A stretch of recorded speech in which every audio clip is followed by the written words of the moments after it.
Michelle Francis somewhere 2007. I was Tesano Baptist.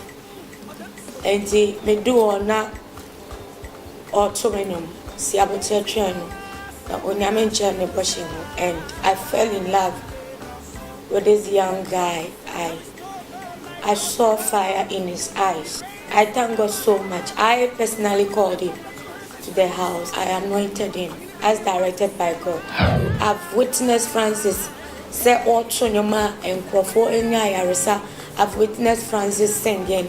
I've been on stage a couple of times with him, you know.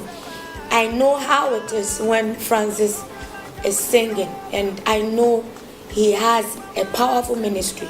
Say Eradi Nyankopon Ereyem Remu or Raise Eagles are Omobeboa Nama the Kingdom Ejina, and one of the eagles that I see is Francis. I remember quite touching me.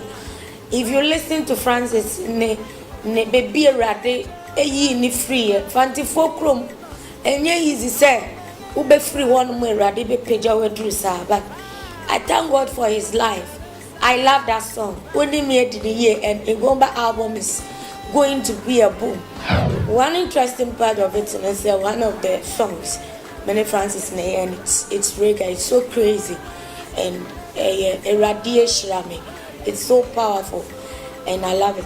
You know, combining Francis and this crazy woman, it's crazy. 26th October, it has been ordained so much. Said that very day, you know, a radiation Francis album in Pia Bontini, and nothing can stop it. And Niama 26th October, Ebesisino, Wupa, Emma say, Uber said dear Francis tuning your minister. Bra, Nabesha Wauni about him, Messi, near Mum, Liberty Assemblies of God, La Paz, and Yay Rapan, or Pino, or Faka now would ratch him what I also call La Paz. Oh, yes, I will rat La Paz now, you're right. Baby, I will free beyond me, name direction, I will free, but yes, so easy, or Pino, Nabra, your mum, Yanko, Jesus.